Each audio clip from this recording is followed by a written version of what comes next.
você abrir a palavra de Deus, 2 Samuel capítulo 23.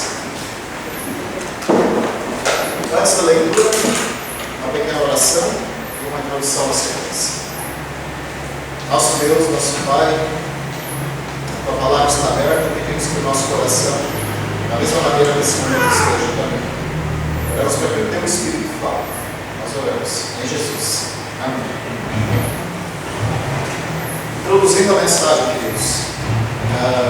Nos tempos antigos, no tempo dos reis, no Velho Testamento, não havia limites para os países, não havia tratados internacionais que respeitavam os limites de habitação do território de cada país. Havia sempre uma ameaça constante de alguma invasão, de alguém que gostaria de anexar algum território a mais ao que já tinha conquistado. E não foi diferente no tempo de Davi também. Davi, sabendo dessa ameaça, desse perigo constante, ele fez um exército a rigor para tratar com a situação. Ele tinha algumas pessoas que eram escolhidas a dedo para fazer a frente naquelas situações que requeriam mais coragem. E 2 Samuel 23 fala alguns nomes e alguns feitos que esses valentes de Davi realizaram naqueles tempos antigos. Se você abrir a palavra de Deus nesse momento, em 2 Samuel 23, verso 8, ali nós vamos ver o nome de um desses valentes. Vou colocar meu binóculo aqui para enxergar um pouquinho melhor também. 23, verso 8. São estes os nomes dos valentes de Davi: José, Basebete, filho dele de Taquemor, o principal de 3. Esse brandiu a sua lança contra 800 e os feriu de uma vez. José, ele fazia parte dessa elite. Ele era o capitão, era o principal capitão do exército de Davi. Ele tinha sob seu comando 24.000 pessoas. Esse texto que nós estamos lendo aqui, ele tem um paralelo em 1 Crônicas capítulo 11. Então lá você vai ver o acréscimo dessas informações que a gente está falando hoje a respeito desse capítulo. Mas algumas coisas que chamam a atenção a gente, né? Como é que está o músculo do seu braço? Se você fosse entrar em luta corporal hoje com alguém, quantas pessoas você derrubaria? Lógico que você não vai fazer isso, mas e se tivesse que passar pela situação? Você batia ou apanhava? O que você acha? Tem gente que fica na dúvida aí, né? Agora você pegar 800 de cara assim, sozinho, como é que você ficaria? Não ficaria. Você ficava para encarar ou disparar, para ser sincero. Nós temos um aqui que encarou a parada. E aqui disse que ele tinha só uma coisa na mão: uma lança. Ele brandiu a sua lança. Eu fiquei curioso o que é brandir uma lança. Dá uma pesquisada sobre isso. Brandir a lança é você empunhar ela bem alto, declarar um grito de guerra e começar a girar com ela em todas as direções. Essa foi a estratégia de José. Ele começou circulando, matando todo mundo que estava mal e foi indo. Onde tinha gente, ele foi passando. Eu não estou ficando pronto, eu vou ficar aqui. Achando que ela mentiu, né? Aqui traz uma grande lição para a nossa vida, queridos. Nós temos uma lança, não temos. Mais precisamente uma espada, né? Espada do Espírito, a palavra de Deus. Eu não sei quantas pessoas Deus vai colocar na minha frente e na frente de você, mas com certeza um bom número de pessoas vai passar no teu círculo de influência e você vai ter que usar a sua lança. Deus vai convidar você a usar a palavra do Espírito para atingir essas pessoas, não para ferir, mas para levar vida. Então, você esteja preparado. Se um dia você estiver com uma multidão à sua volta, ou um ou dois, use a sua lança, use a sua espada. Não deixe ela inativa. Os valentes de Davi faziam uso dos recursos que tinham para manter a paz do reino. E nós não é nem um pouquinho diferente. Nós usamos os recursos que Deus nos deu para propagar o seu reino, para trazer a paz que o mundo precisa. Vamos à frente?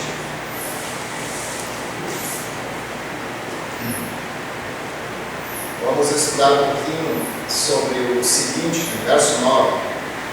Depois dele, Eleazar, filho de Dodô, filho de Aoi, entre os 3 valentes que estavam com Davi, quando desafiaram os filisteus ali reunidos para a peleja, quando já se haviam retirado os filhos de Israel, ele se levantou e feriu os filisteus, até lhe cansar a mão e ficar pegada à espada. Naquele dia o Senhor efetuou um grande livramento, e o povo voltou para onde Eleazar estava, somente para tomar os despojos. Eleazar também foi uma pessoa que se destacou bastante. Aqui nós temos uma situação um pouquinho diferente. Eleazar entrou em cena quando o povo de Deus tinha fugido. Eles estavam diante da ameaça dos filisteus. O povo viu que o exército era perigoso, era em grande número, e o povo de Deus fez isso aqui. Cascou o pé, limpou o terreno. Sobrou quantos? Só Eleazar. E ele deu conta da situação. Deus efetuou um grande livramento. Uma pessoa botou todo mundo para correr. Você já se deparou em alguma situação parecida? Você já foi chamado para fazer algo para Deus e quando você foi, você não achou ninguém para ajudar? Ou você, quando chegou, viu o povo fugindo? Parece que a gente vê essas situações com frequência. Vocês já perceberam isso? Será que o nosso povo hoje pode ser chamado um povo valente?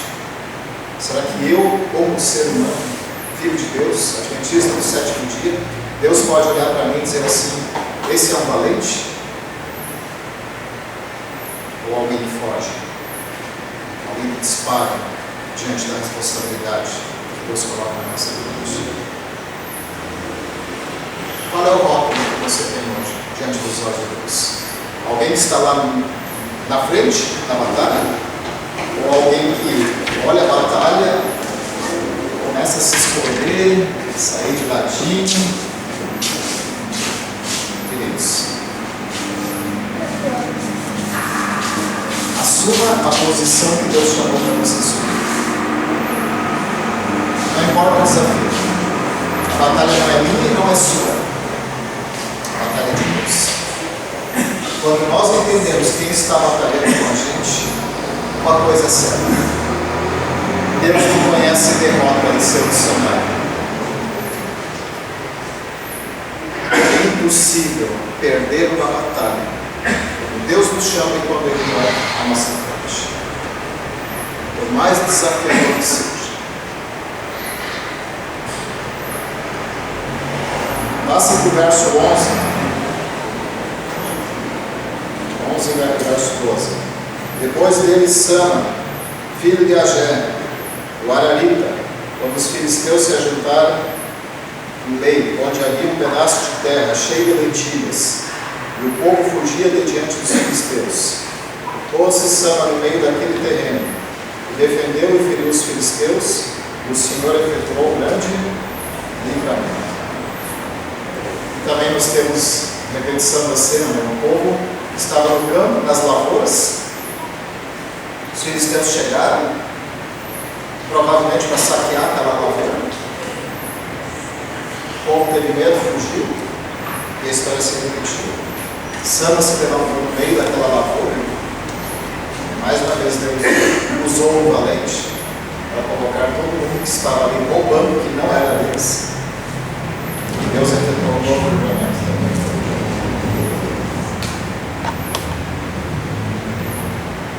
Uma grande lição que a gente já pode tirar daqui, irmãos. Deus não precisa de muita coisa, né, para fazer grande coisa.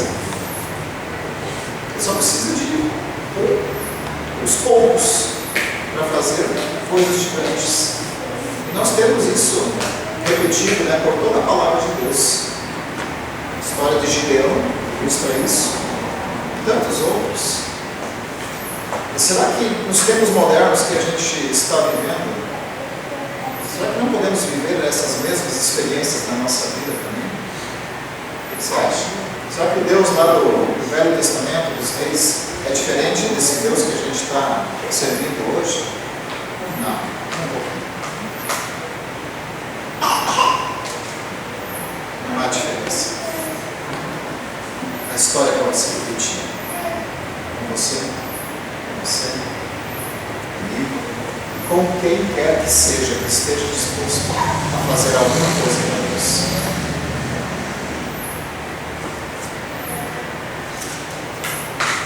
Versículo 20.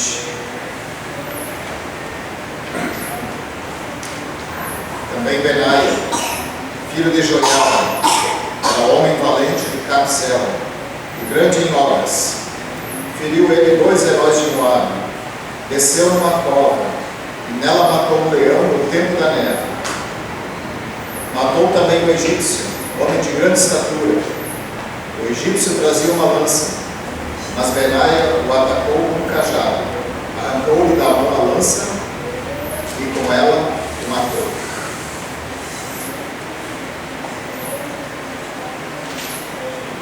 Benaia, sem dúvida alguma, foi um dos mais célebres e valentes de Davi, era filho de Joiada. Joiada também era uma das pessoas de confiança de Davi. Mas aqui fala coisas interessantes, né, de Benaia. Desceu numa cova e matou um leão.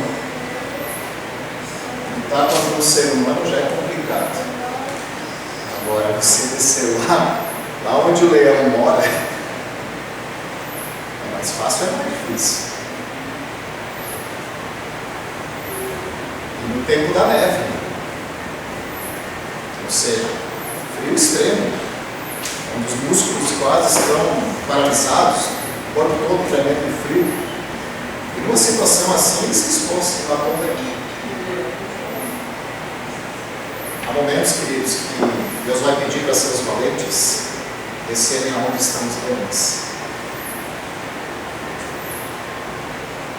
Há pessoas que estão presas aos leões. E alguém precisa ir lá e soltar eles. E Deus olha para mim e para você hoje, nessa manhã, te convidando para ir soltar pessoas. Vencer leões.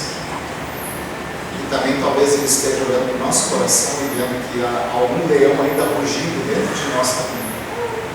Precisamos descer ao nosso mais íntimo e ver quais são os leões que estão gritando nas garras de fora. Algumas situações se manifestam em nossa vida. A luta é externa, mas ao mesmo tempo ela é interna. Porque uma luta face. Todos nós temos leões para matar. Todo dia aparece um. O mais perigoso é aqueles que estão dentro de nós, não é os que estão lá fora, mas é os que nós guardamos no nosso coração.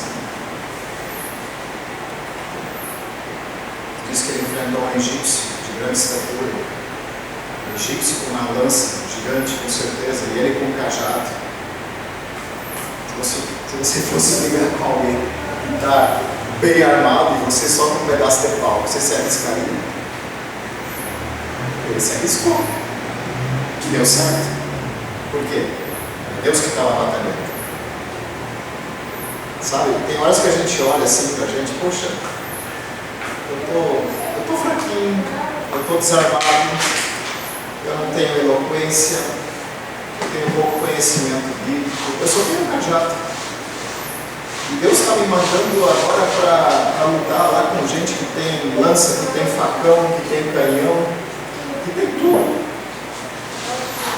Será que Ele pode me usar numa circunstância assim? A palavra de Deus diz que sim. Então nunca se menospreze aos olhos de Deus. Pouco que você tem pode ser suficiente para arrancar a lança do gigante. Não importa o que Deus chame você para ir, não importa o que Ele peça para você fazer, basta ter um cajado. E esse cajado ele tem uma aplicação interessante também. Quando você olha a figura do cajado, isso faz lembrar o que é na sua vida? Jesus Cristo. Bom pastor. Quem tem Jesus não precisa ter mais nada nesse mundo. Você tem Ele? Você conhece Ele? Sabe que uma das cenas mais tristes que nós vamos presenciar na obra de Jesus, e infelizmente muitos adventistas do sétimo dia vão ver essa cena, ouvirão essas palavras. Quando Ele aparecer nas nuvens do céu, para trazer o galardão a seus filhos, alguns que passaram a vida toda dentro da igreja, eles vão ouvir os lábios de Cristo as 3 palavras mais duras e mais frias ditas pelo Salvador: nunca vos conheci. Como assim? Eu estava todo sábado na igreja, lição da escola sabatina, eu fazia trabalho missionário. Sim, fazia tudo isso. Fazia culto em casa, fazia as coisas para Deus, mas não fazia com Deus. Foi esquecido o relacionamento. Não houve esse conhecimento da pessoa de Jesus Cristo. E só pode ser um valente de Deus quem conhece Jesus. Quem não conhece Ele na sua intimidade, não tira tempo para falar com Ele, conhecer Ele através da sua palavra, mas conhecer mesmo. Eu digo assim, é abrir o coração, é você esvaziar todos os seus conceitos próprios, toda a sua forma de agir e pensar, e deixar que Ele coordene a sua vida. Enquanto isso não acontecer, nenhuma transformação vai acontecer na nossa vida. Vai ser apenas mais um esquenta-bom, como a gente vê muito por aí hoje. A pergunta que fica é: sou um conhecedor apenas da palavra, ou conheço pessoalmente Deus a conhecer? Você é realmente um valente de Deus? Nós precisamos avaliar essas questões da nossa vida, porque daqui para frente nós vamos passar por situações e experiências que serão únicas nesse mundo. Talvez angústias virão na nossa vida que nenhum povo lá no passado experimentou. Desafios, conquistas para serem alcançadas que nenhum povo no passado foi desafiado tanto. E Deus olha para mim e para você hoje como um candidato valente, alguém da elite do exército do Senhor, alguém que vai estar aqui nesse mundo para realmente fazer diferença na vida das pessoas. Você está disposto para isso? Eu não sei como é que tem sido a sua vida até aqui, até esse momento. Não sei o que você faz, não conheço a tua particularidade, mas uma coisa é certa: Deus está querendo fazer uma grande mudança na nossa vida daqui para frente. Ele nos convida para sair do comodismo, para sairmos de volta do nosso umbigo, começar a fazer coisas e sonhar com coisas mais grandes. Você aceita essa proposta do céu? Você aceita a possibilidade de estar na lista dos valentes? Precisamos pensar sobre isso.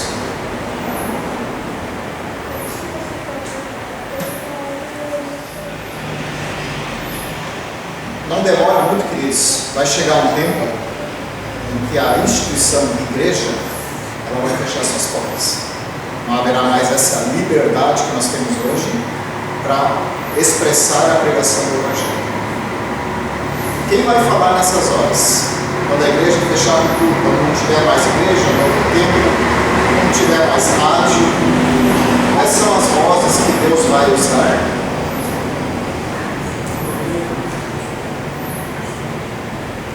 Aquele monte de caixa. Eles já vão estar nas casas. Entende por que esse trabalho tem que ser feito agora?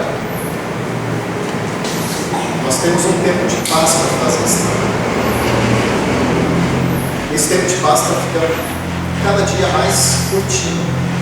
Nós precisamos levar essas vozes para as pessoas. Nós temos que levar essa mensagem de esperança que nós temos enquanto há oportunidade, porque mais tarde nem isso a gente vai conseguir fazer. E o que deixar de ser feito em tempo de paz, em algumas circunstâncias nós vamos ter que fazer diante das situações mais difíceis, com as provas mais complicadas diante da nossa vida, diante dos nossos olhos. Então nós temos esse estímulo. Se você ama o trabalho missionário, você tem a oportunidade de hoje para fazer o bem para alguém. E hoje à tarde a gente vai dar continuidade desse trabalho. Essa é uma motivação que eu tenho. Mas eu tenho mais duas. Quando a gente olha para a cruz do Calvário e vê um Deus que saiu do céu, deixou tudo mesmo, para vir esse mundo aqui, esse mundo nojento, contaminado pelo pecado, por um bando de pecador ingrato, dar a sua vida, para a gente ter essa possibilidade de um dia sonhar uma vida eterna. Queridos, não tem como a gente ficar assim, não tem como. A cruz deveria sempre ser a nossa maior motivação. O que Jesus fez lá, Ele fez por mim e foi pensando em vocês, cada um. E por aqueles que estão lá fora, que ainda não sabem o que eu e você sabemos.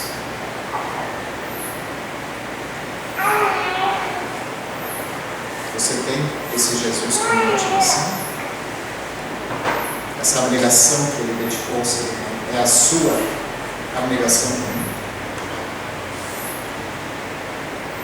Há um livro que a gente deveria meditar com muita frequência, Desejado de Todas as Nações, que ali você vê o desenrolar da vida de Cristo, tudo que Ele fez pela raça humana.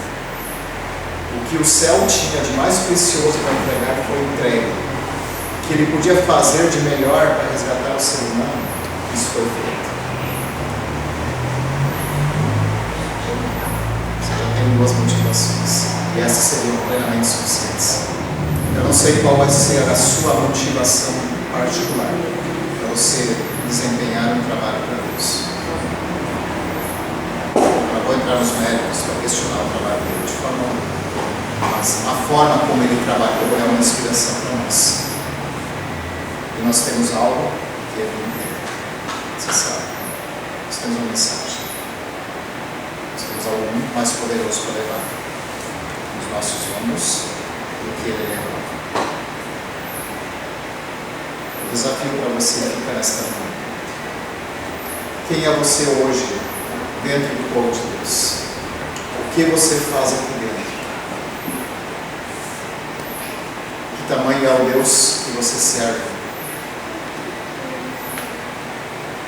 Qual é a tua disposição em carregar nos seus ombros a responsabilidade do ir de pregar o Evangelho? São perguntas e são respostas que só você pode responder a Deus. O convite está lá, Deus. Que Deus encontre em cada um de nós um valente, um guerreiro, incansável, alguém que não mede esforços, alguém que mesmo cansado, alguém que muitas vezes até sozinho está na batalha, não desiste do propósito que Deus escolheu para a sua vida. Que eu e você possamos um dia estar nos registros do céu com esse relato. Aqui na terra, fulano de tal, meu filho, minha filha, ele se dispôs e eu usei ele como profeta. Que Deus abençoe muito e a sua vida. Que o dia de hoje revele essa valentia que cada um tem a receber a parte de Deus. Por nós mesmos não temos condições. A gente é fraco, a gente é velho, a gente é medroso, precisamos dessa franqueza conosco mesmo. Mas nas mãos de Deus não há impossíveis que Ele não possa realizar através da nossa vida como nós fazemos. Deus encontra o seu coração aberto nesse momento, que Ele encontra essa morada poderosa que Ele vai fazer. Deus abençoe você.